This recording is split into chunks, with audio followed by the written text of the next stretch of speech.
How many years did you fish, all total?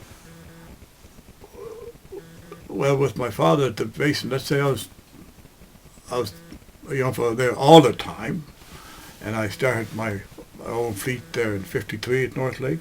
The first year, 1952, at Basin Head. And at 53, I went to North Lake, and I sold out after 43 years. Do you miss it today? Not now, no. I did when I sold first. It was very unexpected, but there were so many changes when I sold. My family grew up. My wife had moved along, and I had no dependents, and the revenue was happy to see me go to work, you know. And there was rules and regulations, and the younger bunch started. There were so many people who wanted outfits then that come along flashing checkbooks at you.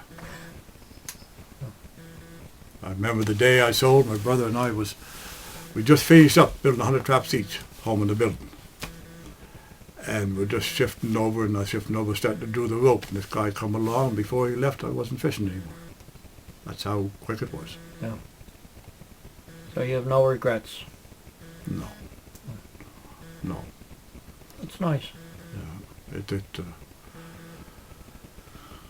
Of course, at that time too, I was still at Basin Head with my little boat. I had a second little boat, and doing what I was doing for the museum, and I figured that was my hobby, retirement hobby, because it was a good retirement hobby. If I got a bucket full of fillets per day, that was clear money. That went to my pocket too. When you're fishing with a hook and line and a little boat, there was nobody taking a big slice out of that fish. A little bit of gas, that's all you had to buy. You know, you caught your own bait. And, you know, that's one thing about the fishermen that were fishing years ago.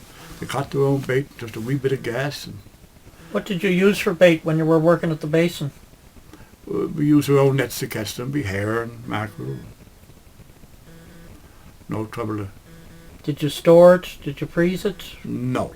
It was fresh bait. Yeah, although I did buy frozen bait, the fish plants was freeze, herring or squid. And then that's for the summertime. Midsummer, a hard time to get bait. You know, they call that the dog days of summer.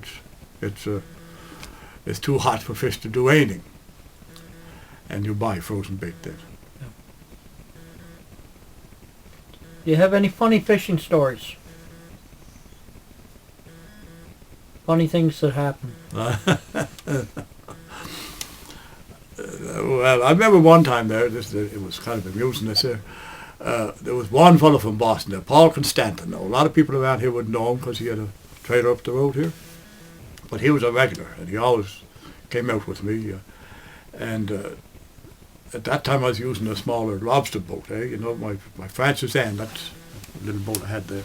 But he always came with me. And then we always took people out. That was, like I said, the daily thing, and I still run my gear around the shore. And Paul was, I used to call him my second hand. He'd be my mate and my eyes and stuff like that if there was kids out and stuff like that. But this day, we had these here, I think it was 3 or 4 teenagers, guys, that were out, and they were down around the stern of the boat. So I said, Paul, one thing, because we are running trawl gear, we're throwing chum overboard, and I don't know if a shark will come along, what we would do. I wouldn't want to be in the water if he came along. So just keep those fellas inside the boat, would you? So he looked back one time, gee, a couple of them out swimming. I said, Paul, get them back in. So he got them back in, and he came back and said to me, one of those fellas wasn't a boy.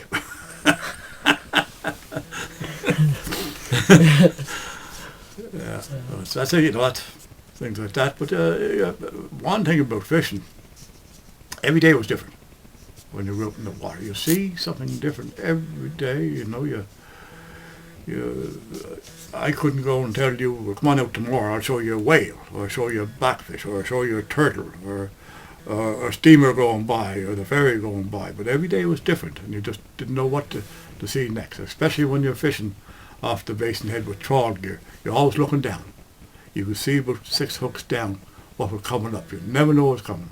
You know, could be a dogfish, could be a what they call barn door skates, great big skates at that time, or codfish. You'd feel them jerking the line, or hey, you just didn't know. Could be a salmon. You know, it was a very, very cool, interesting, healthy way of making a living. Healthy job.